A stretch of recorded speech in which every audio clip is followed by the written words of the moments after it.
some of you are familiar with Yvonne Rainer, who I'd like to welcome back to MIT. She was a CAVS fellow in the past and was a guest also in the past,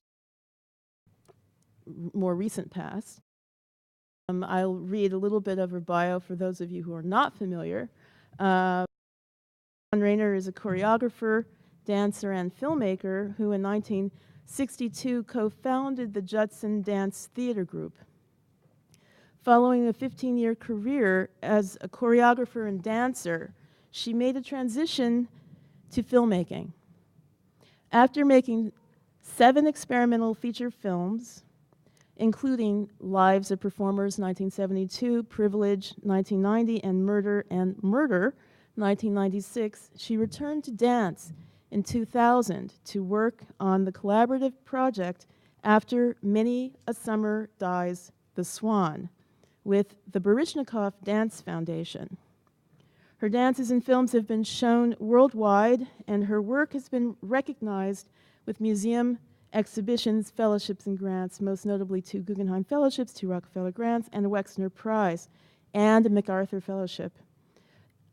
Retrospective exhibitions have included Kunsthaus Bregenz and also Museum Ludwig in Cologne. Her memoir, Feelings Are Facts, A Life, was published by MIT Press in 2006, and in 2011, Badlands Unlimited published a selection of her poetry under the title Poems. So I'm going to turn this over to Yvonne Rainer and welcome her for being with us tonight. Thank you.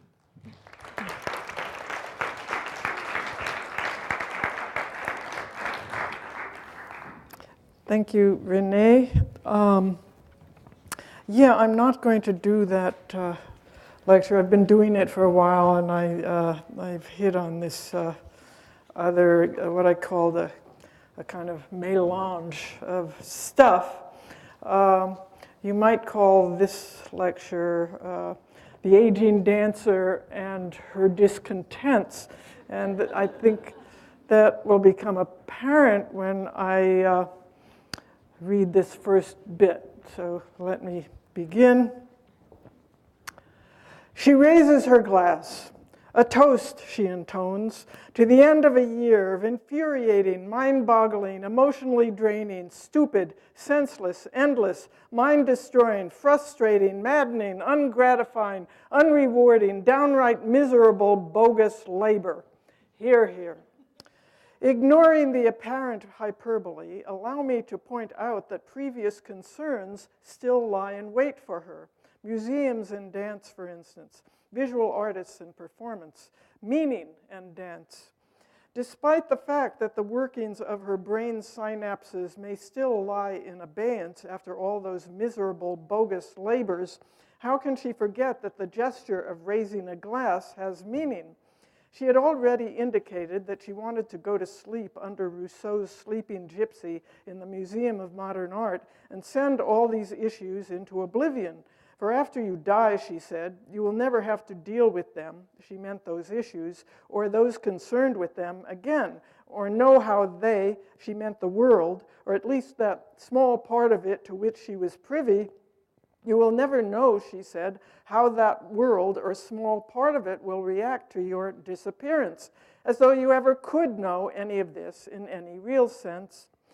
And then she continues to muse, going to sleep in public has very different connotations depending on where you do it. For instance, going to sleep in a gallery of the Museum of Modern Art cannot be compared to going to sleep on the A train.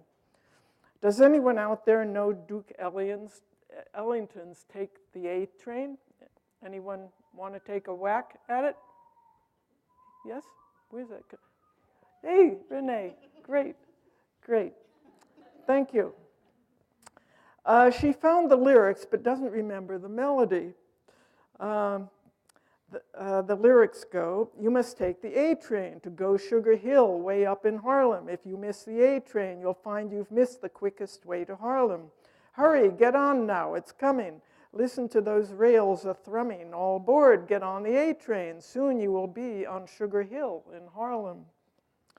Sugar Hill notwithstanding, going to sleep on the A train takes you down a social notch, does it not? These days, going to sleep on the A train means you've been looking for work without success, or working 14-hour days, or fighting with your spouse, or wishing you had more money, or feeling guilty about not being able to get your kids Christmas presents. Going to sleep on the A train means losing consciousness just long enough to send all that into oblivion. Going to sleep in the Museum of Modern Art, on the other hand, is an entirely different proposition, isn't it? Going to sleep in the Museum of Modern Art isn't for everybody. Going to sleep in the Museum of Modern Art means that you have special connections. Going to sleep in the Museum of Modern Art means you'll be protected rather than ejected. Then again, if you do it in the wrong part of the museum without proper authorization, you might get kicked out unless you know one of the guards or in any case, the point she was trying to make after raising her glass in a toast to the end of the miserable old year was that this nadir point in her life seemed to be offering two options: going to sleep on the A train and or going to sleep in the Museum of Modern Art. Not that the one cancels out the other. The way the art institutions are going these days seems to encourage the most extravagant and desperate gestures. To wit, ladies and gents, come one, come all, step right up and take a peek. Wonder of wonders, never the like to be seen anywhere in the world, before or since. Real live bodies on display. They walk, they talk, they stare, they even sleep. Step right up and see for yourselves. That's right, folks. We're going to have a big show right here. It's not free, but it's going to be worth your while. Just 25 bucks. Now, my friends, you have a choice. You can stand there with your hands in your pockets and shake hands with the unemployed, or you can come inside and see the show. You're going to see the freaks, the weirdos, the normal people, the desperados, the losers, the upper crust, even some New York Times critics. The world's greatest gathering of human curiosities. They're waiting for you on the inside, all real, all live, waiting just for you. $25, just $25. Just 1 minute left, 1 minute left to see it all for this special low price. The timer is ticking.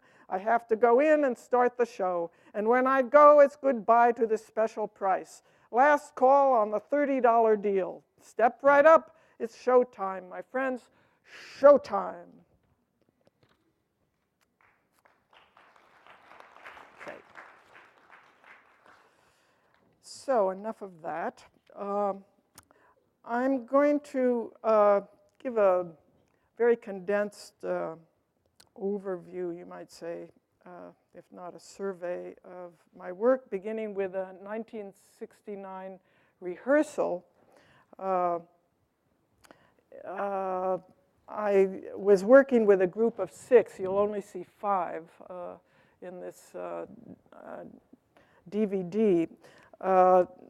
I was in residence at Connecticut College, just beginning to work on a new dance, and an artist named Michael Fagens, who died a few years ago in a motorcycle accident, but he was there, and a non-dancer, but he was taking a class learning what became my seminal signature piece called Trio A.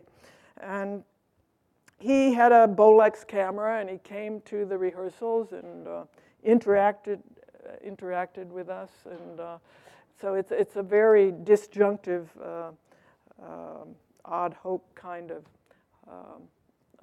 work, but it's about 40 minutes long. We'll see a section of it. So Madeline, if you can put that up.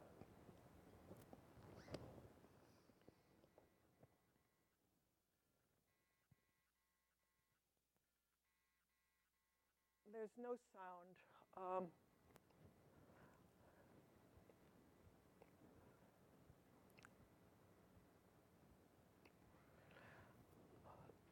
That's Douglas Dunn being lifted, and the other guy is David Gordon. That's me in the center there. Barbara Dilley with her back and to us, and the 5th was Becky Arnold.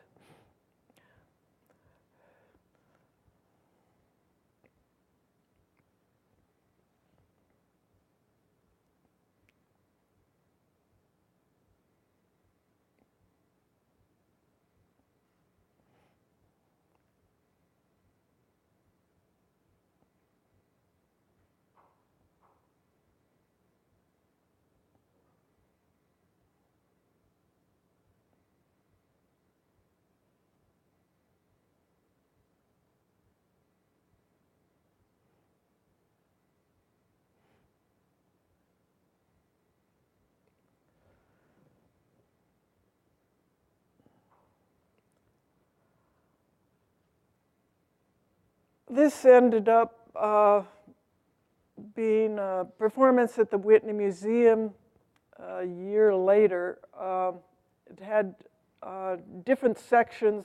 All this rolling around on the ground was one section. But each section could be initiated by the performers themselves, so the sequence of events was always different.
Okay, I think you get the picture. Um,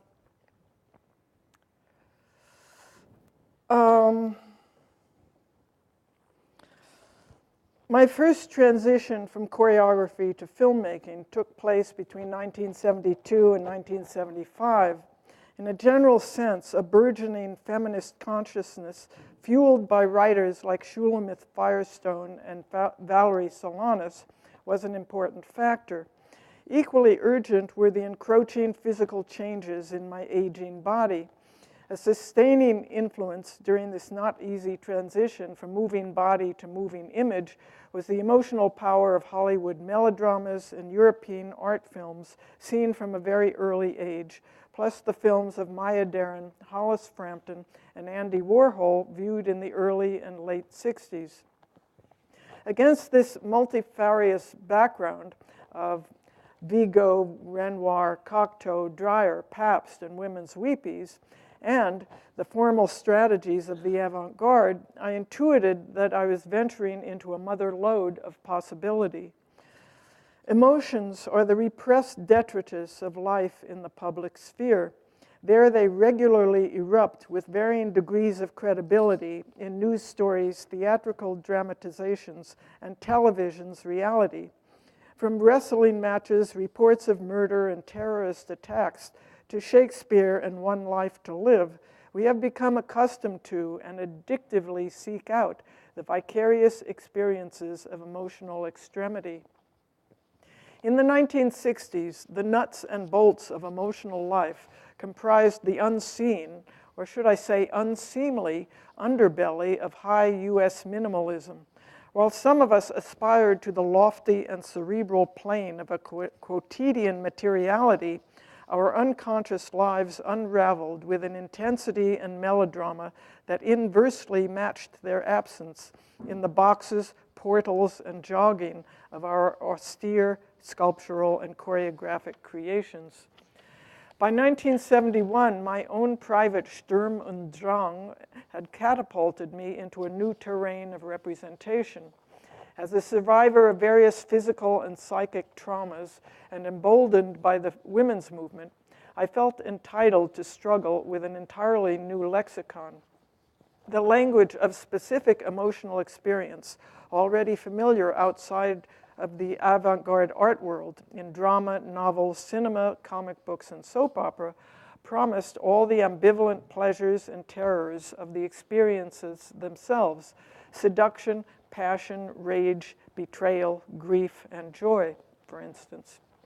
However, the terms or formal conditions of my new world would remain tied to the disjunctive and aleatory procedures which had laid claim to my earliest development as an artist via the ideas of John Cage and Robert Rauschenberg.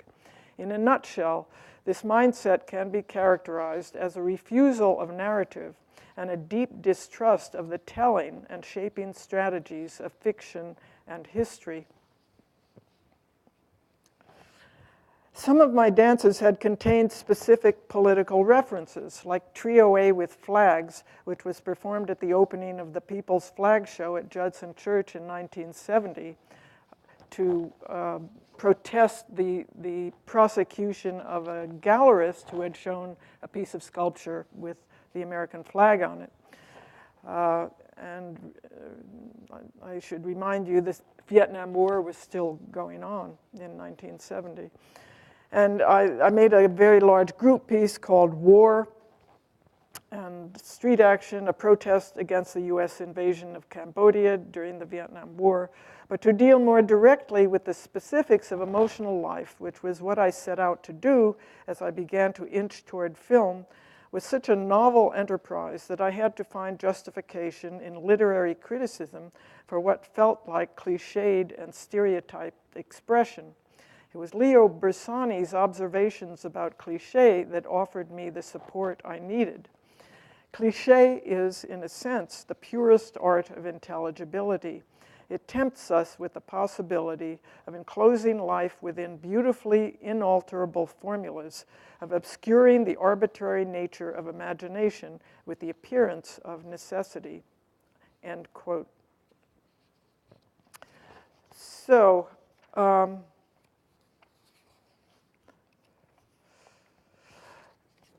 I think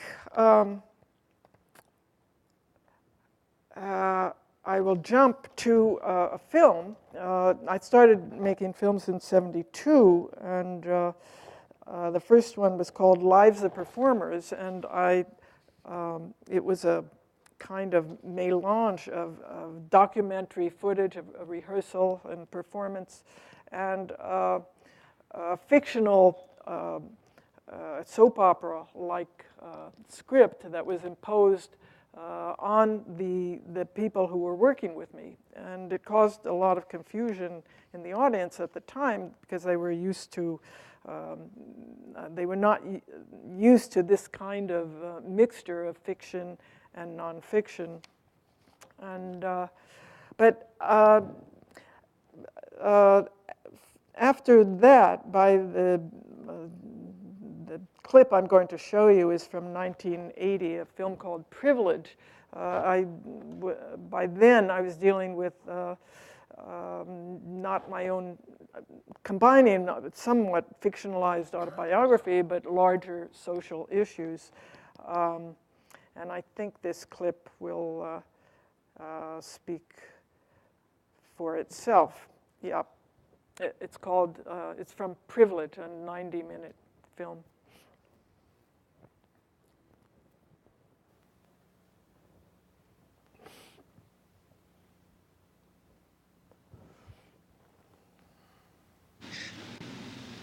White women always manage to use their own victim status as a way of pleading innocent to the charge of racism. But she's enjoying life in that exclusive white building right up with you. So please, get your ass back in the apartment. You have more work to do. Nah, I can't. I just can't. I'll only fall deeper into the soup. Hey, that's a self-pity. A new note. Boy, this. Don't expect me to get it jumper. right. Just telling you this story in its barest form took all of my gumption. I'm scared of you now in ways I never was Before. I don't expect you to get it right. I guess I'd like you to put yourself in my shoes so I won't have to explain everything. I'd like to forget about racism just as much as you. The difference is you can, I can't.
hell is that?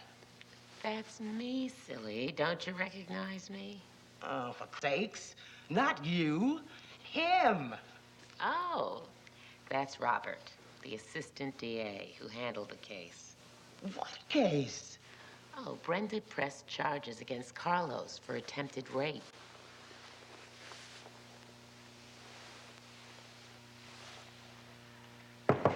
Okay, open up in there. This is the cops.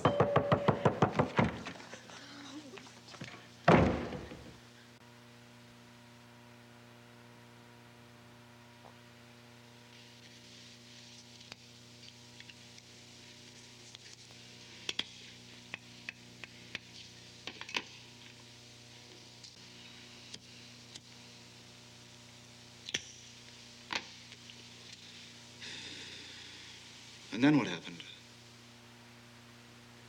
Something woke me up.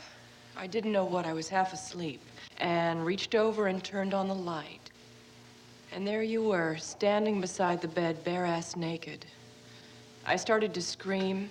Maybe I yelled, "Get out of here," I'm not sure. And you said, and I'm not sure of the sequence, "You're very beautiful. I want to talk to you. Don't be afraid." I kept yelling. It all went very fast. My bed is wedged in a corner of the room. I couldn't get out. You were blocking my way. Then you hit me very hard on my left. Must have been then that Jenny rang the bell. You immediately ran into the kitchen and must have crawled back across the air shaft into your apartment. All I could think of was getting out of there.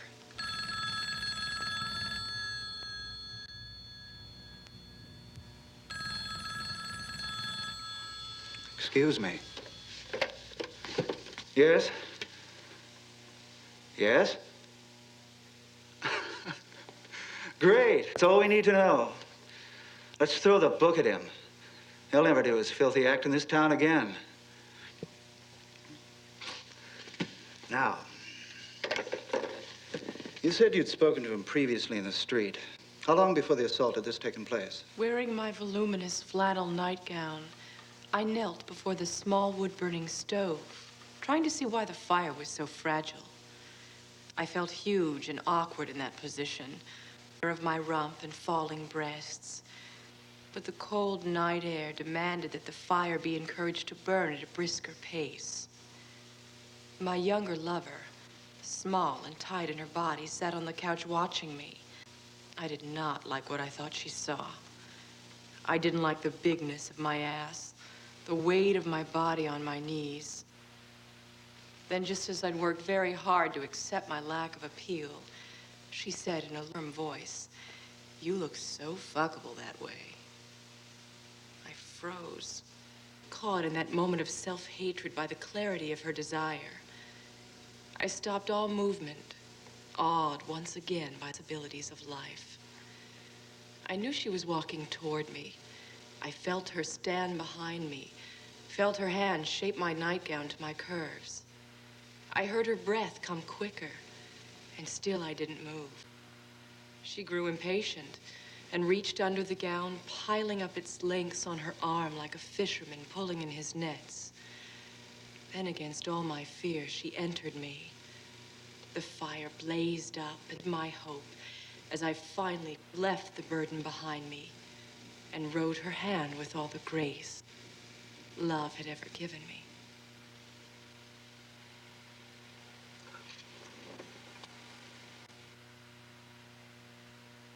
He called me in as a witness for the prosecution. The defense attorney was a real schmuck.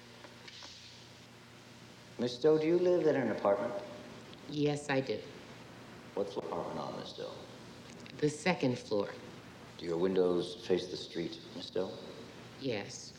Can people on the street see you when you are at your windows, Miss Doe? I suppose so. Yes or no, Miss Doe?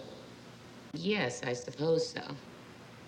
Miss Doe, did you at any time prior to the incident you have described ever have occasion to appear at your windows? What do you mean? I mean just what I said. What does that have to do with anything? Please answer the question. Sometimes I wash my windows and sometimes I look out of my windows. And what did you wear with your windows, Miss Doe? For heaven's sake, what difference does it make? The witness will kindly answer the questions as asked, without commentary. I wore clothes. What I'm asking, Miss Doe, is were you ever in a state of incomplete when you washed your windows? In other words, were you indecently dressed? No, I was not indecently dressed. What were you wearing, Miss Doe? I was wearing a dress. There's this Lenny Bruce shtick. After his performance in a club in a small Midwestern city, a middle-aged couple invited him to have a drink with them at their table. As Bruce put it, the woman was wearing one of them see-through dresses. Don't wanna. So what do I do now that the men have stopped looking at me? I'm like a fish thrown back into the sea, still longing to be hooked. Women like me never get used to it. So admit that I still want them to look. Don't think I'm proud of having been a woman that men look at. It's a chronic disease that you never get over.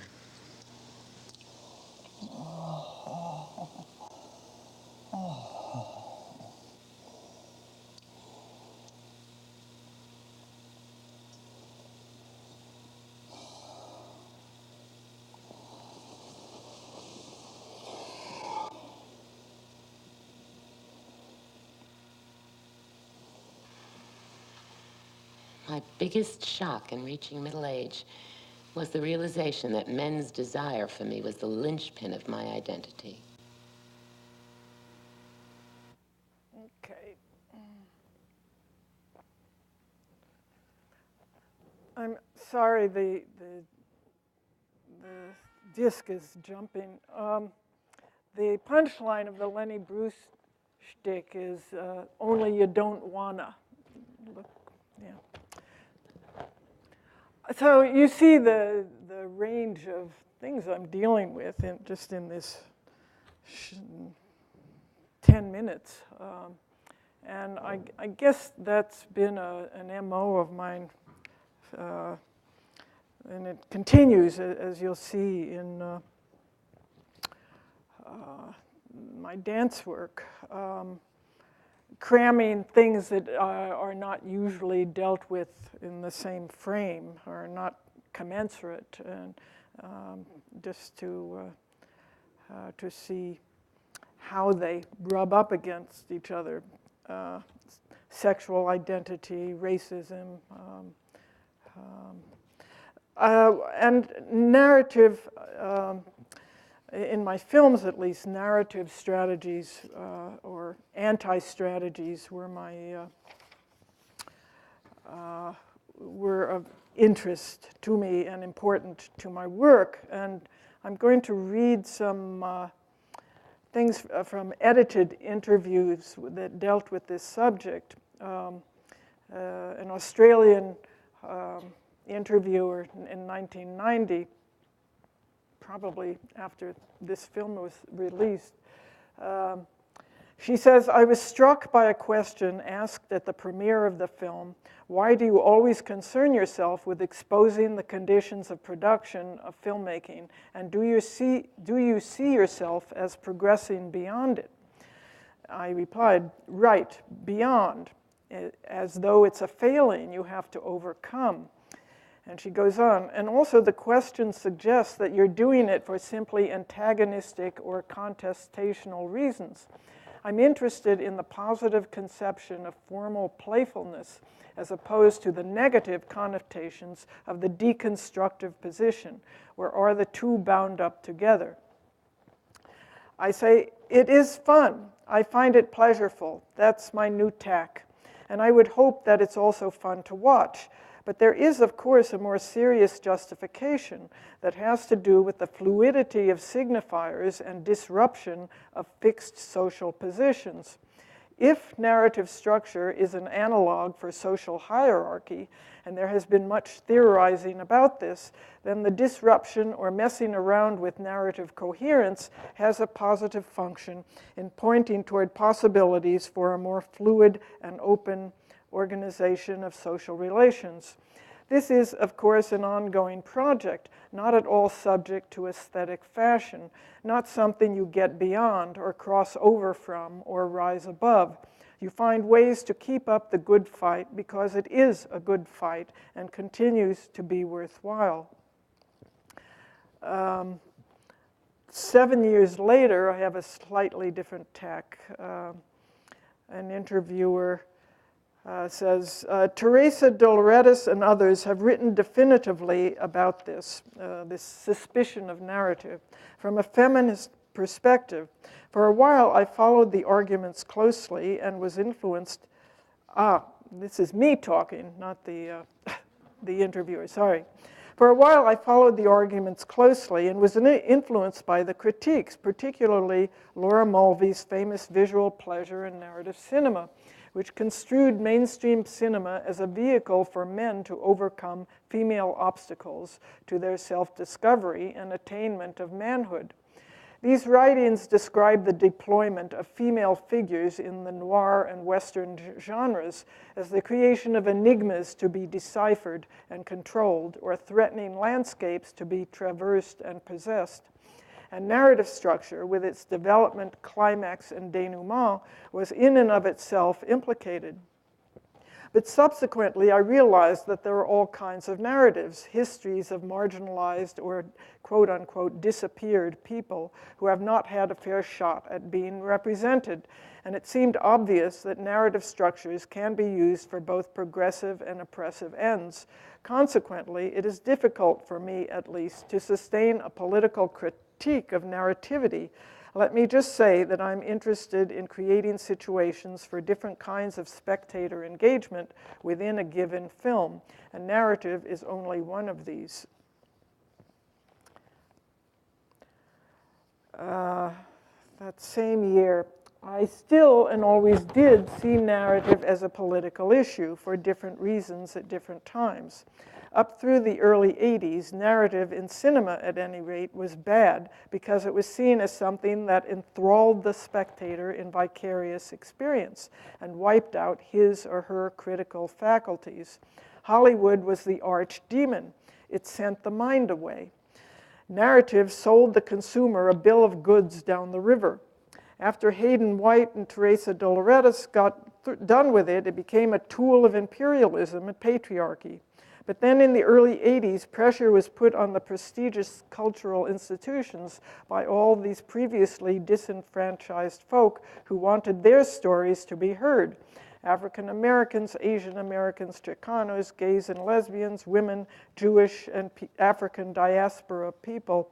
And all of a sudden, we whites especially realized that it was all very well to criticize narrative as an injustice-producing machine in the hands of the dominant class, race, gender.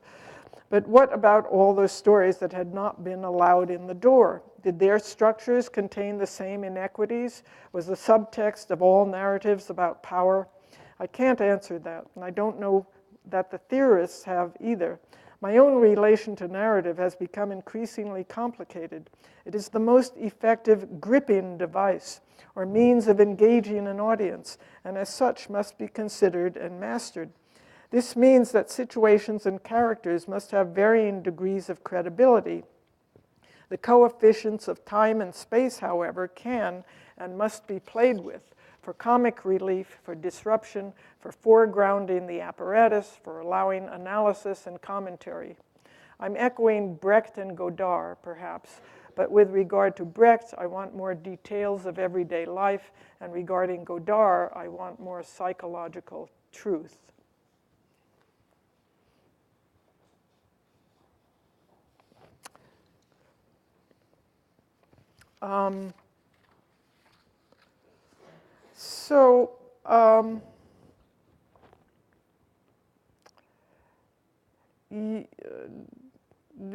This is kind of a segue to what I'm doing now. I returned to dance in 2000, and I never made a kind of movement that told stories as pantomimic or even metaphorical in any narrative sense. And so how do you get, a lot of people do get politics into their dance. Choreographers do, but I didn't know how. It wasn't for me. I had to bring in text, bring in language, bring in reading, and the specifics of political issues for me are always best represented in language. And so I wasn't writing plays. I didn't want to go that route. So I continue to make a collagist kind of work, but now with dance as the main medium. And you will see, I'm going to skip around. This is a dance that came out, it had its premiere about a year ago. And there are 5 dancers I've worked with over the years, even before the oldest is about 67 now, the youngest is in her late 30s. And it's called Assisted Living, Do You Have Any Money?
Ladies and gents, come one, come all, step right up and take a peek.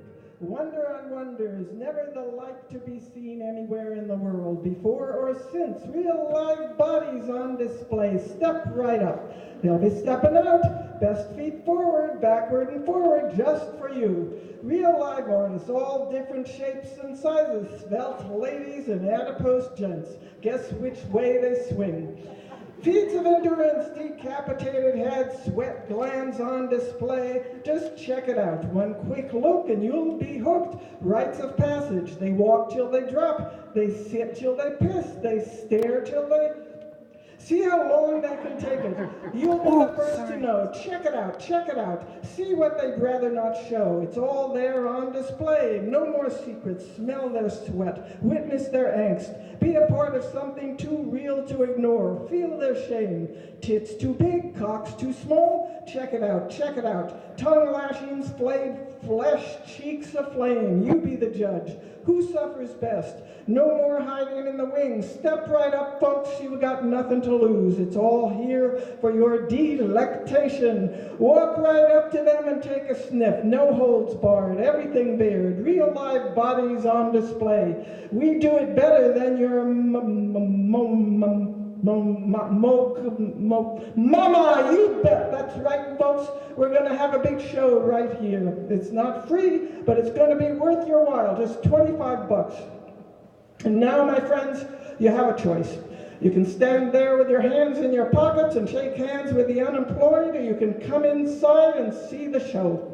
Follow your neighbors. They know where they're going. They're going to see the freaks, the weirdos, the normal people, the desperados, the losers, the upper crust, even some New York Times critics.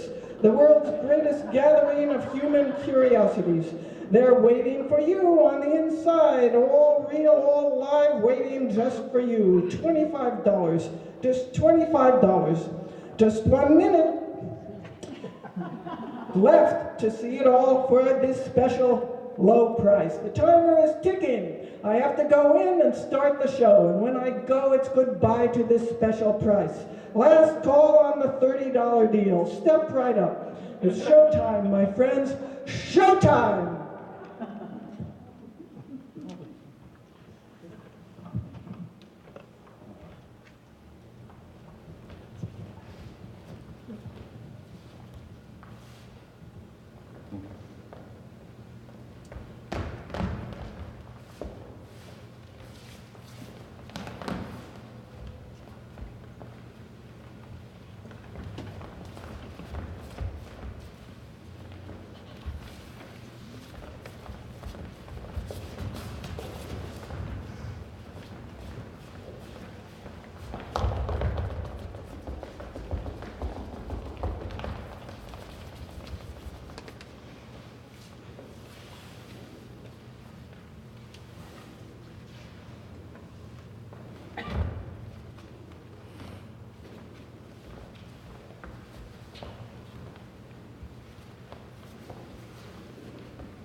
This phrase goes on about 8 times, but I want to fast forward to another section.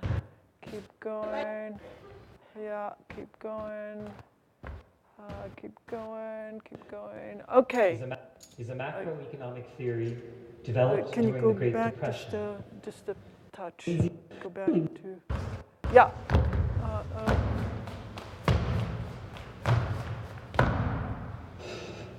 Yeah, okay. Mm-hmm.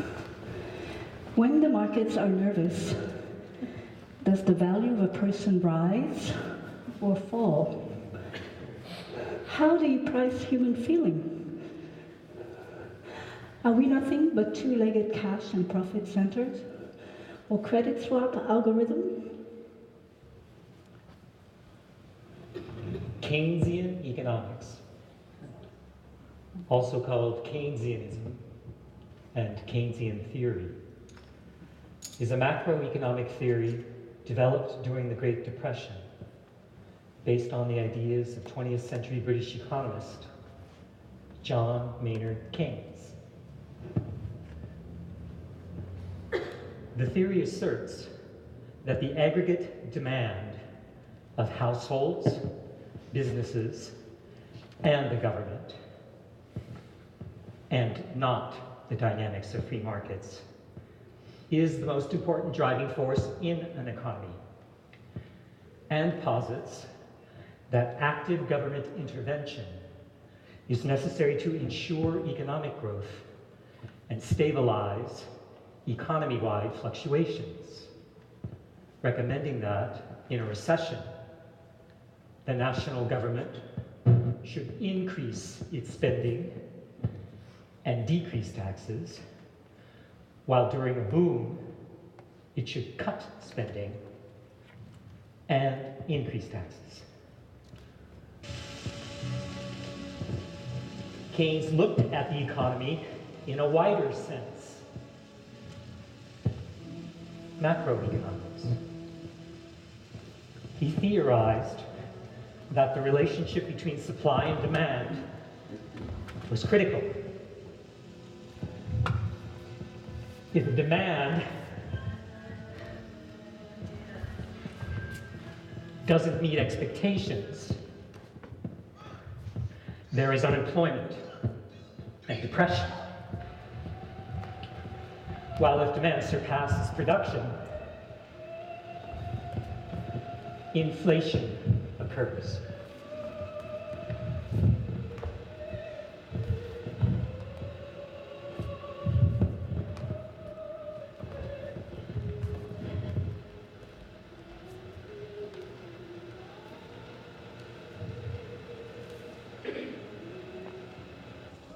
Starting with the intelligence failures that did not foresee the September 11 attacks. Every American institution flunked the test of the September 11 decade. The media got the weapons of mass destruction wrong. The military failed to plan for chaos in post-war Iraq. Congress neglected its oversight duties. The political system produced no statesmen or women. CEOs and financiers couldn't see past short-term profits. The Bush administration had one major success. It succeeded in staving off a major attack in America.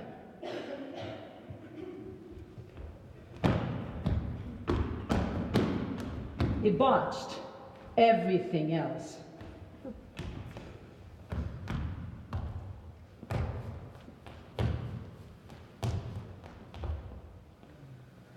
Ina Drew, senior banker, was blamed for the multi-billion-dollar trade debacle at J.P. Morgan Chase. This despite the fact that at the height of the financial crisis in 2008, she was praised for her handling of their investments. But in 2010, she got Lyme disease and missed a lot of work. When the cat's away, the mice will play. And her underlings' long simmering internal divisions and clashing egos came to the fore. Can you understand it? Resulting in stupid and sloppy trades. She was forced to resign.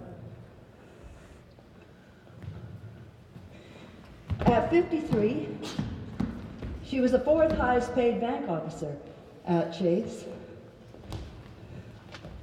making $14 million a year.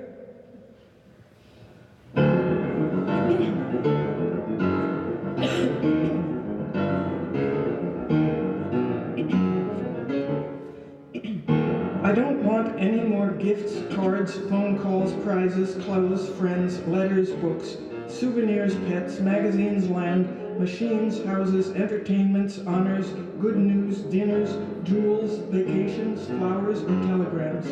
I just want money. A string walks into a bar with a few friends and orders a beer. The bartender says, "I'm sorry, sir, but we don't serve strings."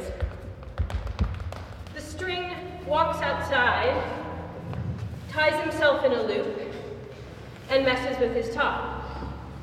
He walks back into the bar and orders a beer. The bartender squints and says, "Hey, ain't you a string?" The string says, "Nope, I'm afraid not." Afraid not. I don't get it. Afraid not. It's a double entendre. Oh, I get it. Afraid not. K-N-O-T. I'll enjoy you, and you'll enjoy me. We'll play. We'll sing songs together. We'll dance. I'll dance for you. I'll sing for you. And then one day, you'll come too close. You'll want me, but you won't be able to have me. I say you, but I mean whoever's next. I've enjoyed many, and many have enjoyed me. I know how to make people enjoy me. I know how to make people happy. I just do what they want me to do. I can be happy with them for a while, but then it gets to be too much. And I just have to up and leave completely. For a while, they feel bad. Usually, for a long while, they feel real bad. They shake their heads and they try to forget about me, but I'm not that easy to forget about. I'm the kind of person that lingers in someone's mind. Once they've had me, it's hard to do without.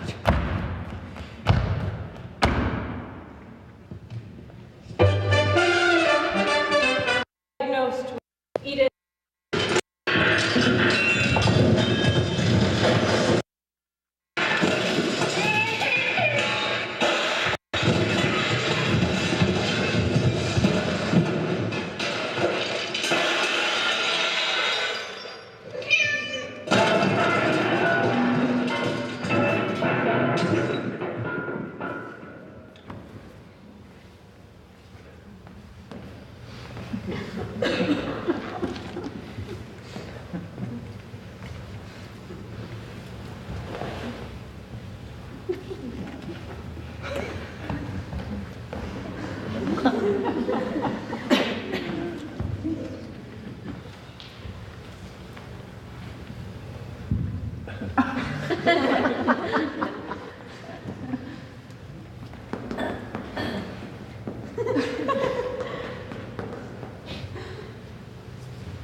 This is by the 19th century anarchist Pierre Joseph Proudhon. To be governed is to be kept in sight, inspected, spied upon, directed, driven by laws, numbered, enrolled, indoctrinated, preached at, controlled, estimated, valued, censured, commanded.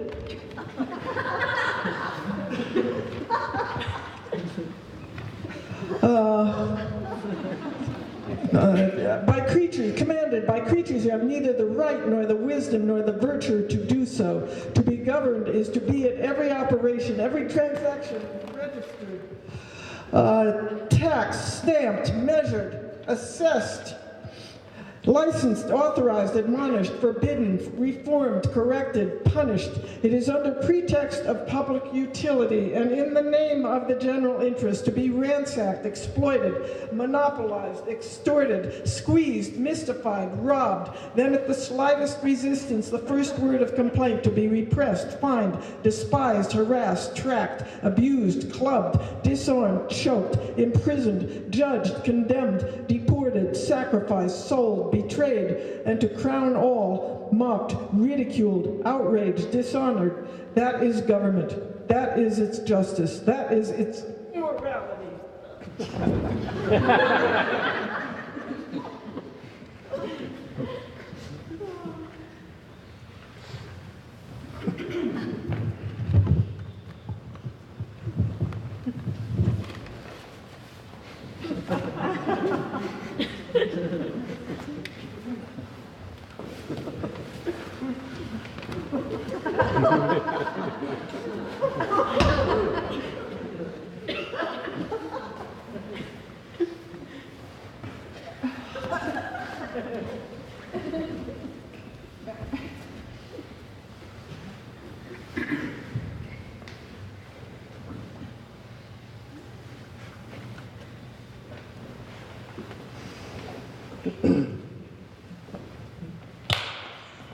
As the lights above darkened again, the heart rate monitor had become a lot more faint.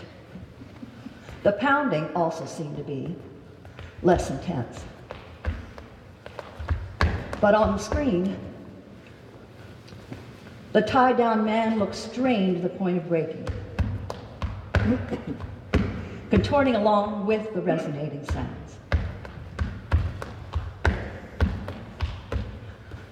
Still on stage, the peacocks were moving about slowly.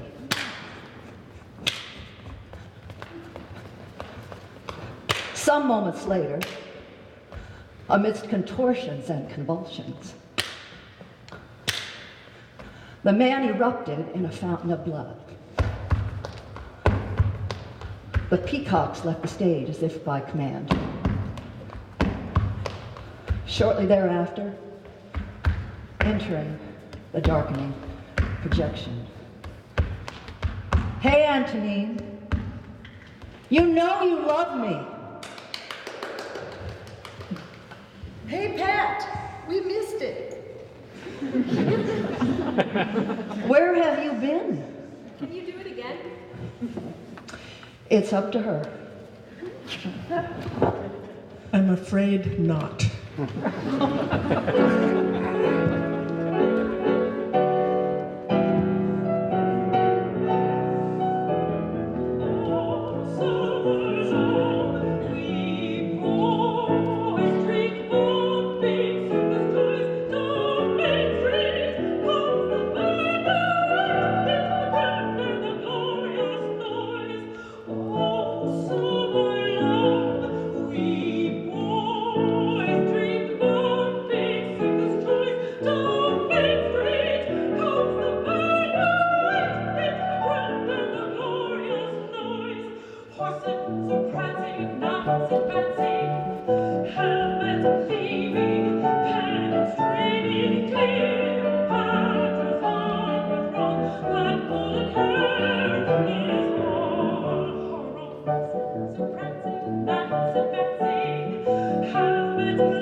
States carried by the Republicans have higher homicide and suicide rates, which also rise when the Republicans are in the White House.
Go.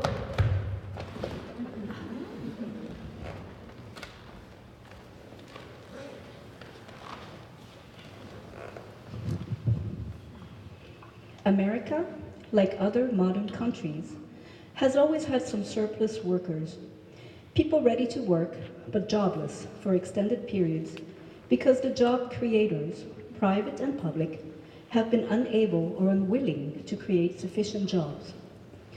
When the number of surplus workers rose sharply, the country also had ways of reducing it. However, the current jobless recovery and the concurrent failure to create enough new jobs is breeding a new and growing surplus pool. And some in this pool are in danger of becoming superfluous, likely never to work again. The currently jobless and the so-called discouraged workers who have given up looking for work total about 15% of the workforce, not including the invisible discouraged workers the government cannot even find to count.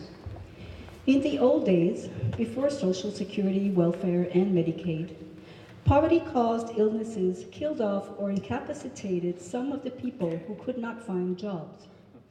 Even earlier. The long text, one about the effects of unemployment, and there's another one about the incarceration rate in this country and what it entails. And in the background is going on, all the movement and the pantomime comes from Laurel and Hardy movies, the short movies. Yeah, that brings up, how does a choreographer keep making movement? I find other sources, other people's, I steal, I appropriate. But in my next dance, I am going to see how they can imitate what I improvise and the limitations of what I'm almost 80, so what will it look like when they imitate what I can do or can't do? So that's on my mind. But meanwhile, I mean, I've used Robin Williams and Steve Martin, all these kinetic geniuses who use their bodies, and it's opened up a whole other kind of resource for me. I think that's about it. Yeah, this is about a 45-minute dance, so I thought. So between my last film in 1996 and 2000, when I returned to dance, I wrote poetry, and they were collected. The selection of them was published a couple of years ago. I'll read a couple. Some of them were written on a vacation in Spain, and this one is called Sevilla. What we saw in passing, what we didn't, avoiding what we couldn't, a Carmen's coil wrapped, unwrapping, an image revoked, a dream imagined, the magistrate's palace, its muffled stones, misspoken documents, empirical reach, labors uncounted, a hole to heaven, my Cologne unattended, his bones long dispersed, their claims duly filed. Lost doggy, cats in the sun, rumbling gut, no matter what arrests the eye, panty liner, travel broadens, that's what it's all about, she said in front of the 4-star hotel, honing, not having, pretending not to want. Men, middle-aged, in suits, selling lottery tickets. When her ship comes in, a dream of empire behind regrets, not enough sex. Betrayals, expulsions, populations cleansed, unhappy word. The stones wailed as we trod by the hundreds, each step a wish, the pilgrim's dilemma. At night we return, the Carmen's coil, the arrest, the worm unturned. We saw no squalor.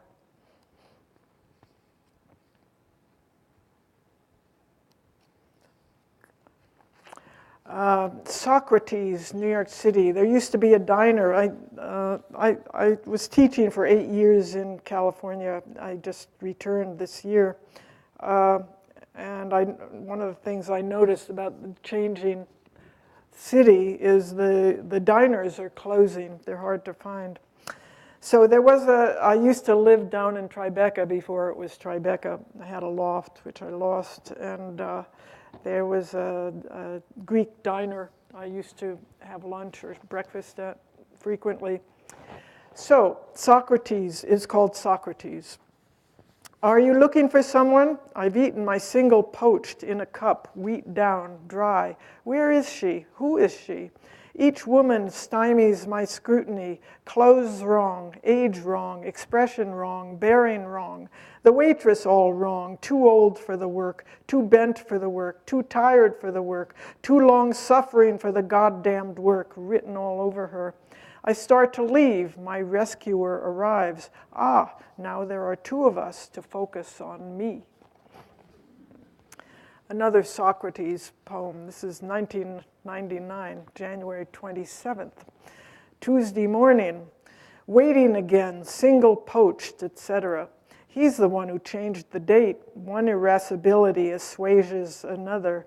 He arrives, older, larger, more important. We move through those thickets very fast these days. Memory clogs his easy overs. I dreamed of bodies burning at the edges. When I awoke, my belly was cold as an abandoned stove. The streets were cleared, trees bent, the air so still as though just inhaled. When next I noticed, it was spring.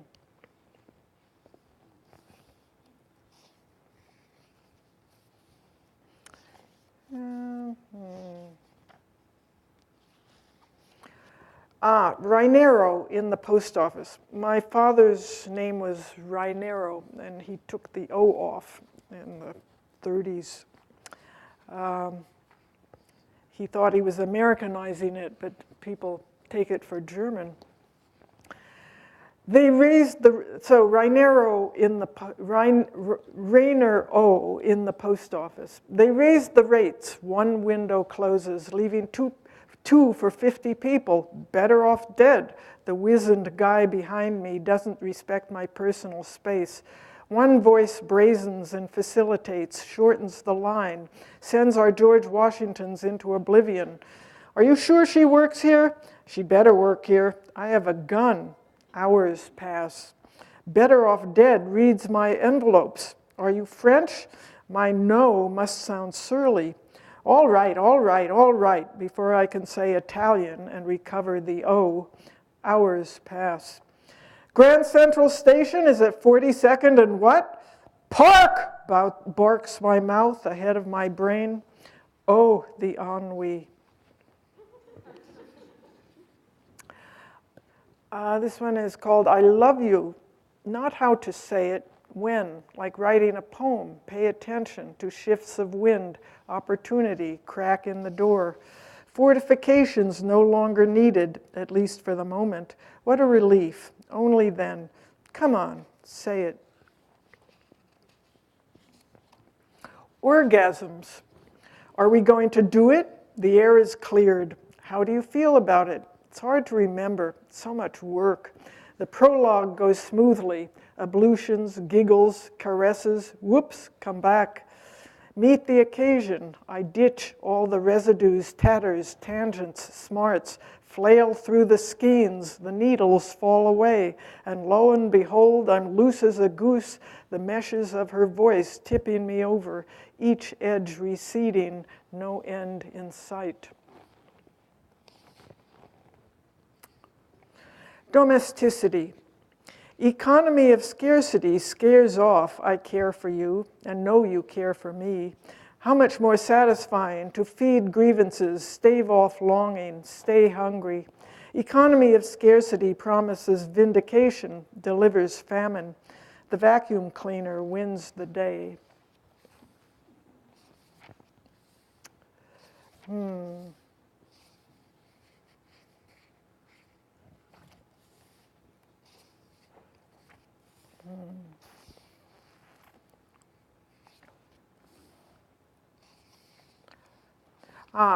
Now one last one, then I'll open it up to you. The animals, her love of cats, the danger of it, this placid beast astride her ribs, conjoining bodies. The trouble with his is he won't move it. Her stretching dislodges him once too often. The leopard attacks. She parries and blocks. Under her thumb, the cheetah dissembles, biding his time. Then straight for the face. This time he means it. She is the stronger, and don't you forget it. The fight to the finish ends in the closet. Her arm is a mess. He couldn't care less. So, thank you.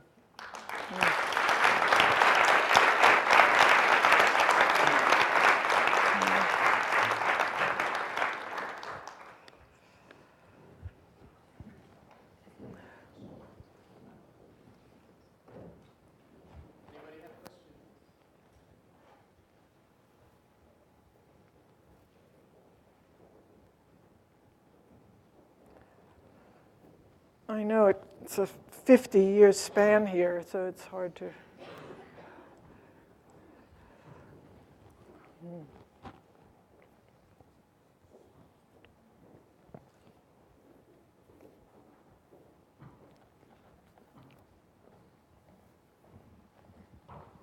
Thank you. Thanks. Is this on? Thanks, Yvonne. This was great. I guess everybody's in awe. That's how it appears. But I was interested by what you were saying about movement. And I like thinking about the changes back and forth. This is kind of a comment, and then, I mean, if you have anything to say, I'd be happy to hear it. But I'm interested in the way that you've moved back and forth between the choreography and the dance, and then into the film, and then back into the choreography, and what you were describing as the collage, as well as looking at movement, and then taking movement from movies, well, from comedians who are moving their bodies. And I was just wondering if you could expand on that at all. Well, traditionally, the great choreographers, the modern choreographers, as they get older, like Merce Cunningham, he made special things for himself. Or ballet people, they have an encoded vocabulary which they can draw on. So it doesn't have to come out of their own bodies. But the tradition of modern dance and postmodern dance is that you invent from your own body. Graham made a vocabulary, right, that is still being used. So she has a company that can still refer to it and use it. Tricia Barron did the same thing. I never formed a stable company, and I never created a codified kind of movement vocabulary. So what do you do in that case? So what is my friend Steve Paxton doing? He hardly moves at all. He works with someone who moves, and he brings strange props and interacts with them. Who else is? Douglas Dunn. I went to a presentation in his studio the other day, and on the spot he created, well, he's quite a bit younger than I am, but he made movement for two dancers who learned it on the spot. And he studied with Cunningham for many years. He was in the Cunningham company, so that is in his body. And although I studied with Cunningham and I studied ballet, those moves are not in my body, and I never used them anyway. I mean, I used the discipline and the strength and the coordination that I learned in these techniques. But so that is a constant problem. I love working with dancers. I mean, I can look at these videos over and over. I'm just astounded at their dedication, their discipline, their skills. But how do I keep them? I'm now, I got out of dance partly because I was working with, similarly, those people in the first video, similarly skilled. They were all Cunningham-trained dancers, and here I was rolling around on the floor with them and doing weird things, dealing with body weight, and I felt I couldn't keep them interested. I couldn't produce enough for them, and that was one reason.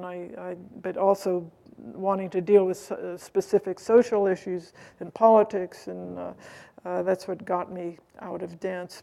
But now I'm sort of at this same crisis. I mean, how? Okay, Jacques Tati is next, and you know. What other resources? I mean, it's not going to be Ginger Rogers and Rita Hayworth, and I certainly Pat, the oldest one. She is a trained tap dancer, and she. When I was making this dance, I said I asked her to go look at The Artist. You know, about this silent film. Some of you may have seen it. And at the end, the two protagonists do this tap routine. She learned it and taught it to the other dancers.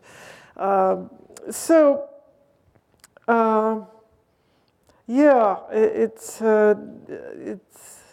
a problem. You know, how do I continue in dance? I really enjoy doing this rant about impersonating a carnival barker. I enjoy performing. I enjoy being up here talking to you. So I mean, my life is in performance, but how do I keep it going on a physical level? And so I'm going to see what happens next. And I have performed this trio aid dance that begins like this, and yeah, I can still do some of it. I've stopped teaching it. It's very hard to go down on the floor and get up. I can't do it. This is a dance that two people in the group know it and teach it. And it's become a cash cow for those I have authorized. It's taught all over the place. But the last time I did it was in it was a few years ago at Judson Church. It was some kind of revival or benefit for Judson, and I distributed some texts from a novel I had been reading by Coetzee, the South African novelist. And I'd selected passages, and I distributed typed pages on the floor, and I started to do the dance. And I talked while I was doing it, and the audience laughed throughout the dance. I knew it was kind of, like I would say, why can't I, this is supposed to be a slow rise of the leg. Why can't I get it any higher than that? Oh, just do it and get it over with. You know, and they laughed. So I would grunt and groan, and I talked my way through the dance. And that was another version of the dance. I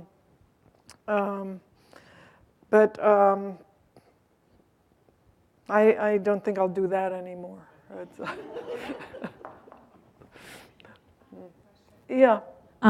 I wanted to, when you started to talk about privilege and sort of setting that up for us. Talk about what? The film Privilege. Yeah. And you said it when you were sort of setting that up for us. You used this idea that it was about sort of sexual identity, racism, and it's sort of the commensurate or incommensurability of these types of different subjects. And I feel like something that's I've learned so much from being a witness and watching and reading your work has been this idea of commensurability, right? And the kind of idea now that this new layer that you add for me is about this idea of emotion being the detritus for public life. And so I'm just wondering if thinking about this idea of commensurability, or what is commensurate between performance, text, poetry, and film. And I feel like that's one of those things that I feel is like a different type of methodology. I mean, I'm an art historian, so this is what I look at. But thinking about these methodologies or commensurability is something within your own work that you've always been sort of pushing and showing us in certain ways. And I just wanted to ask you thoughts about that. Well, an extreme example of that is the Laurel and Hardy pantomime in back of the chair while someone is reading a very serious text about incarceration statistics and or about unemployment. Grievous social issues that are taking place. So how do you parse that? How do you understand that? These two things happening at the same time, the ridiculous and the egregious, yeah? I don't know. I mean, that's what I mean, you can't take them in at the same time, so your attention goes to one or to the other. And here, especially, the sound was very bad. It's very hard to hear what they're saying. But I'm going to continue to do that. I mean, yeah. Put things I love, my whole cultural history, together with current political issues. I don't know quite how to justify it, because I know it's difficult to absorb. And I call it a kind of vaudeville, I guess. Yeah.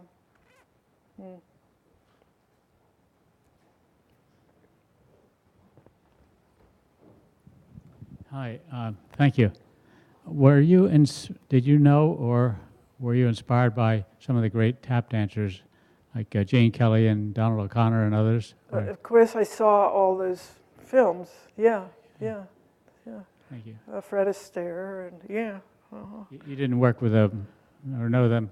No, I'm not that old. Well, you're up there pretty well, so I didn't know. Yeah. No, I never studied tap, for instance. I studied with Graham. I studied Afro-Cuban with a great Dunham dancer, Sevilla Fort, and 8 years with Cunningham, and then a lot of ballet. I'm a bit of a rambler, so I'll apologize for that. But so something I've always been interested in my writing about dance is the idea of sort of this coded, aged dancer, if you will. Like there's no way to really escape what feels almost political by being a dancer still. Yeah. So how do you, as a dancer who is struggling perhaps with ideas of the quotidian or trying to remove your that sort of charge from your body while you dance, how do you deal with that and kind of reconcile the fact that just by the fact that you're still dancing and you're still on stage automatically politically charges you in some way? Dance is a very fragile thing. Even with young dancers, you're looking at mortality, Yeah, I mean, you're looking at someone who will, in 10, 15 years, will not be doing it or will have injuries. I mean, that's, of course, the fascination of one of the fascinations of the form. One thing I said when I was doing that, I called it Trio A, geriatric with talking. At one point I said, I would like you to look at what I'm doing not as a sign of decay and decline, but as a new form of avant-garde movement. Of course, that's all but an impossible demand, But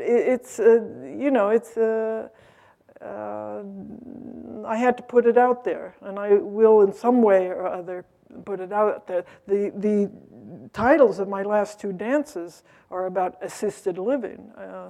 And the end of this dance, we didn't get to the end. I read, my brother died a year ago. He had Alzheimer's. And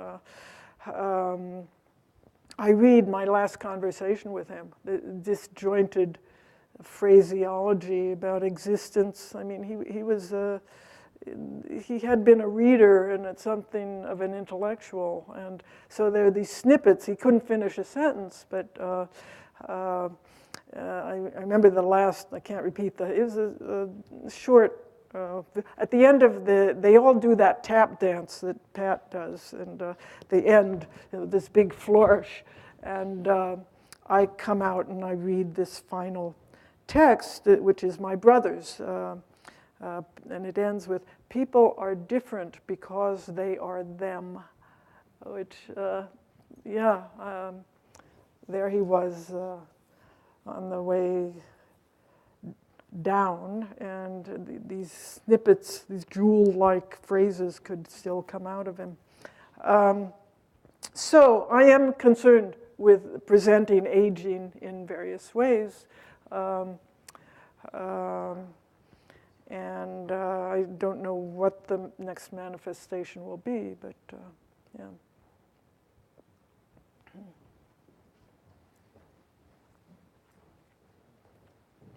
Someone in the back. Hi.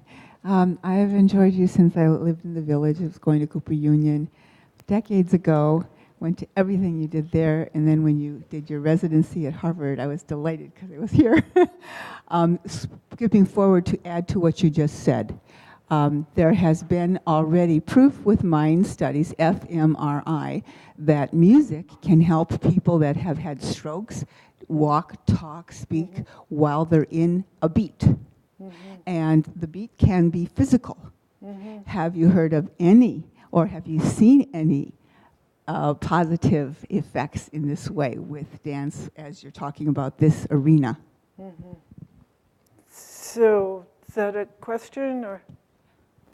Yes. The bilateral brain, when a stroke happens, it's usually in one side or the other, for example. Alzheimer's is more pervasive, but still, it's parts of the brain. Music resonates. They have seen the brain light up in many areas of both lobes, even if the stem is cut. And so, but when the stem is not cut, which is usual, there's a much greater capacity for someone with a serious decline in physicality. Alzheimer's, Parkinson's, whatever, could be a drum beat. We have a whole school that was absorbed that's about alternative music, etc.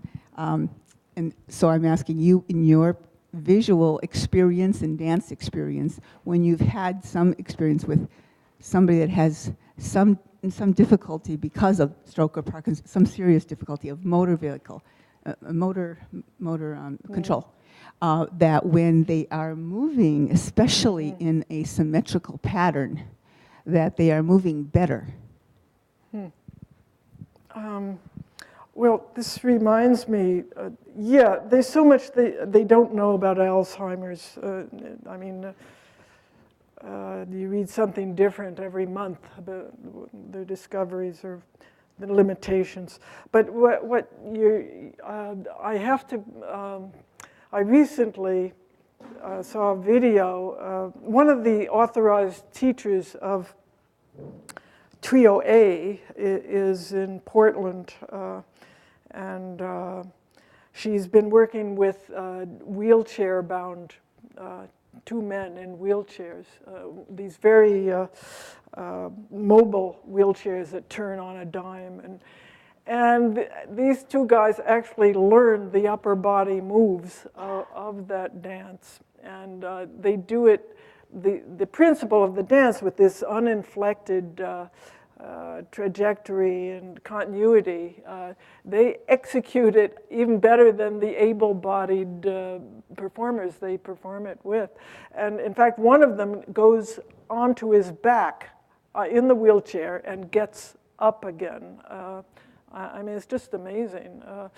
So people with the so-called deficiencies or disabilities, of course, are capable of all kinds of things when exposed to music or I haven't worked with such people myself, but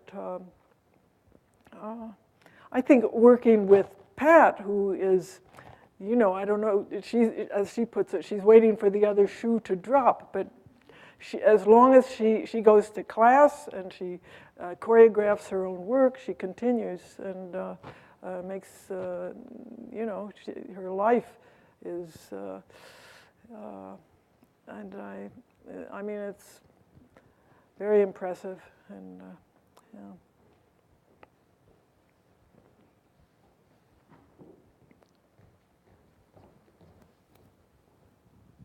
Hi. I guess I would like to know, because for what I've seen of you, of your work, and I feel that you are constantly putting yourself or trying to get things in context. But it's interesting because when I saw your film, Journeys from Berlin, I felt that I understood dance. And by the time that I saw it, I wasn't sure exactly of your background as a dancer. And all my background as a performing artist, and when I studied dance in undergrad, it made sense to me when I saw your film. So, and that's kind of like putting things out of context. What film are you talking about? Journeys from Berlin. Yeah. Journeys from Berlin. It made me realize about the times where I was like learning contemporary dance. So how do you relate with your context? Because I feel that you somehow started dance in a way, tried to put it into context, and then film, and then poetry, and then go back to dance, and there is like a way for you to relate to context and text. And how is that relationship today working for you? I don't know if I don't quite understand the question. How do you put yourself in context in your work? What does that mean? Put myself in what context? In like a present context, with your present. My presence. Yeah, with your present, with present context. The present context. In dance or? Like, because I feel that you somehow relate to whatever is in context to you, like political context maybe. And I guess, I don't know, I just think I'm rambling a lot, but so maybe I can relate it to my own experience. Yeah. Me as an actress, I was trying to get things in context, and now I find myself studying film and trying to get that medium in context to whatever is affecting me as an artist. Mm-hmm. How do you relate yourself to the context that is affecting you? And I think what you're trying to say is you're talking about your personal life and how it can interact with these things that you're studying, yes? Yeah, kind of, yeah. Yeah. Well, you study film and you study dance to learn techniques and strategies in dance to build your body, to learn coordination, and then how you use it if you're going to create with this body or with a camera. You look at a lot of things, and you realize you have a cultural history. You've grown up with movies, or you've grown up looking at ballet, and you recognize what or you should recognize what moves you, right? And you go there. I mean, I don't know how else to explain how one becomes an artist. Say, yeah.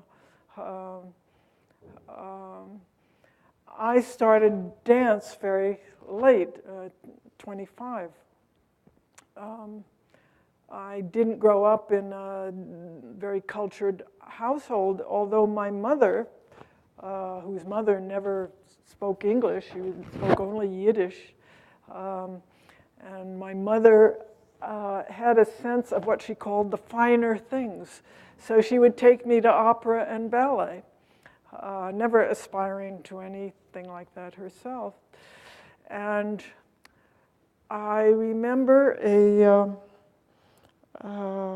I was a young adolescent, and I saw a French ballet company.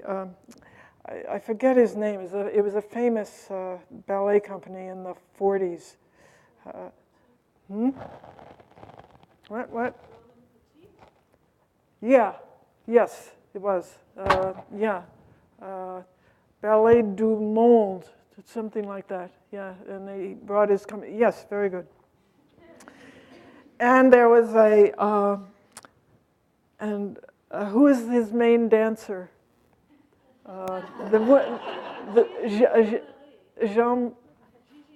Zizi Jean-Marie, yes. And she was all in yellow, and she had yellow flat shoes on, and she did she went, yeah, like this. What do you call it? And she went all in a, what do you call that? I've forgotten all my terminology. Yeah, a what? Well, she turned on flat foot. Yeah, yeah.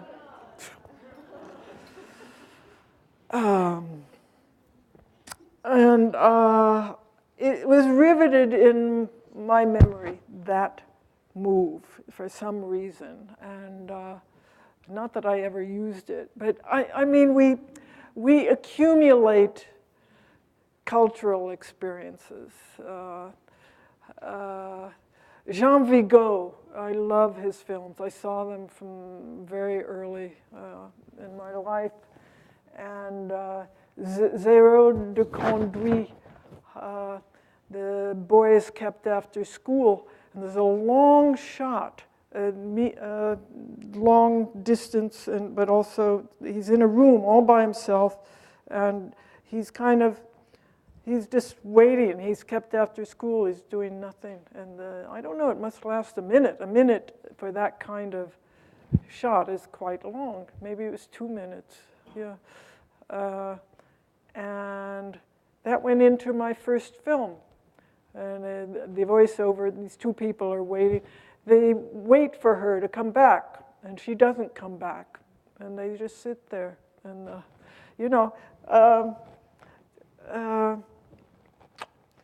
yeah, so I don't know what else to tell you.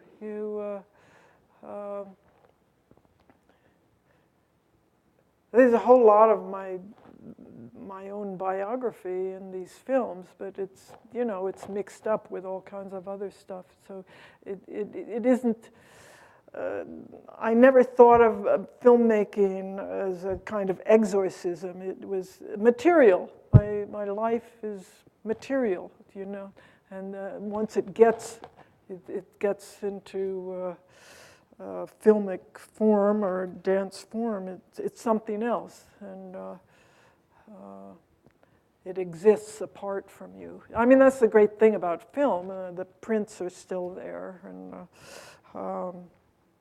dance, yeah, and that's what I love about dance too. It's ephemeral. The dancers are ephemeral.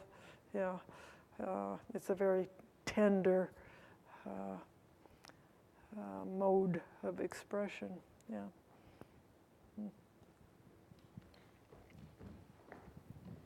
I think that's a really nice place to end. Okay. Yeah. So thanks so much, Yeah. and we'll keep Hey, we'll thank keep you. watching. Okay. Thank you.